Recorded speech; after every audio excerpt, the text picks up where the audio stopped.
A girl with an eye patch says the only way to survive your new school is to pretend one of your classmates doesn't exist. This is Another, an anime where a single mistake gets everyone killed in gruesome, impossible ways. Our story drops us into the shoes of Koichi Sakakibara, a transfer student arriving in the quiet town of Yomiyama.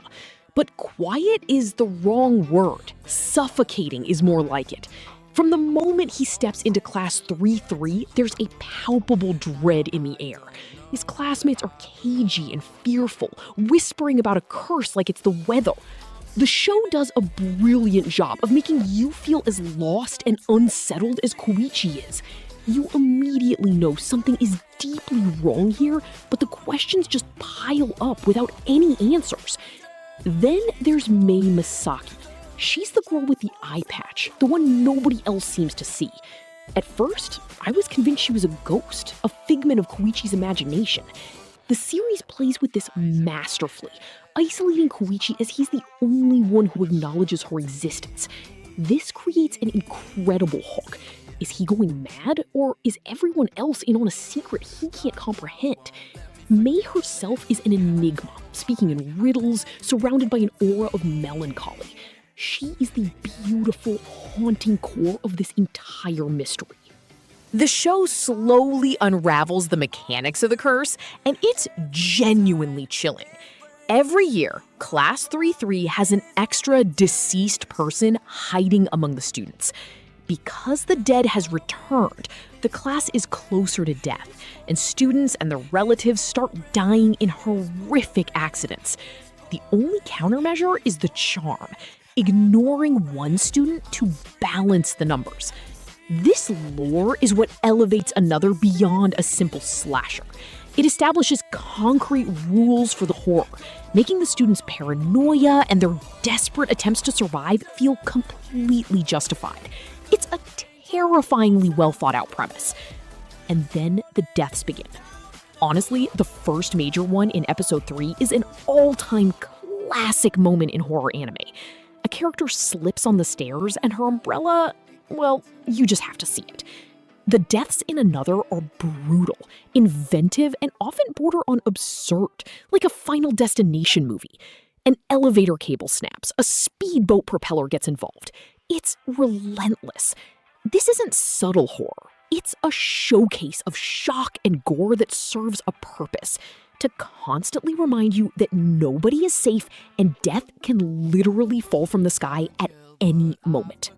What truly makes this show work for me is the atmosphere. It is thick with dread. The animators used a muted, almost sickly color palette that makes the entire town of Yomiyama feel like it's trapped in a perpetual autumn twilight. This is amplified by the sound design. The unsettling silences, the creaking floors, and the haunting score work together to build a constant sense of tension. Even in scenes where nothing is happening, you feel like you're holding your breath, waiting for the next disaster. It's a masterclass in creating a horror environment. As a mystery, Another is exceptionally clever at throwing you off the scent. It's packed with red herrings. You suspect the creepy librarian, the aloof teacher, even Mei herself. The show constantly nudges you towards one conclusion, only to pull the rug out from under you. I spent half the series building elaborate theories in my head, pointing my finger at different characters with each new piece of information. This interactive guessing game is a huge part of the appeal, making the viewing experience incredibly engaging, even if my theories were almost always wrong. The true horror of Another isn't just the curse, it's watching how the students react to it. By the final act, especially during the trip to the lodge, the class completely unravels. Paranoia turns to hysteria, and friends turn on each other in a desperate, violent witch hunt to identify and send back the extra person. This is where the show becomes a brutal psychological thriller. The supernatural curse is the catalyst, but the real monster becomes human fear itself.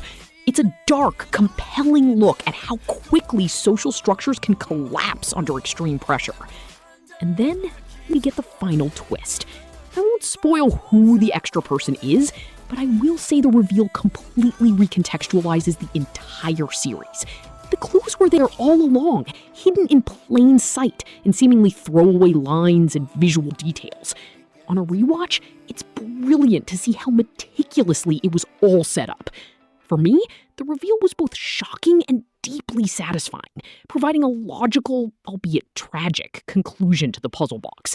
It's the kind of ending that makes you immediately want to start over from episode 1 to catch everything you missed. Now, the show isn't perfect. Some of the side characters feel a bit underdeveloped, existing mainly to become victims of the curse.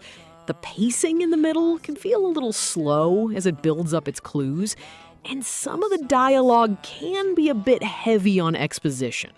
However, I'd argue its greatest strength is what some people criticize: the over-the-top deaths.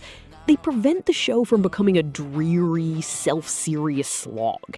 The sheer creativity of the horror keeps you on edge, blending genuine suspense with moments of jaw-dropping, schlocky fun. So, should you watch another? If you're looking for a slow-burn supernatural mystery with a heavy dose of gothic atmosphere and shocking bursts of gore, then absolutely. It's a tightly written thriller that respects its audience's intelligence while also delivering on the horror goods. It's not for the squeamish, but for fans of puzzles, curses, and things that go bump in the night, another is essential viewing. It's a show that has stuck with me for years, and one I find myself recommending time and time again. Just maybe don't bring an umbrella. Thanks for watching this deep dive into one of my favorite horror anime. If you enjoyed it, a like would be amazing, and subscribe to Top Screen Tales for more reviews. Now, I want to hear from you. What film or series should I break down next? Let me know in the comments.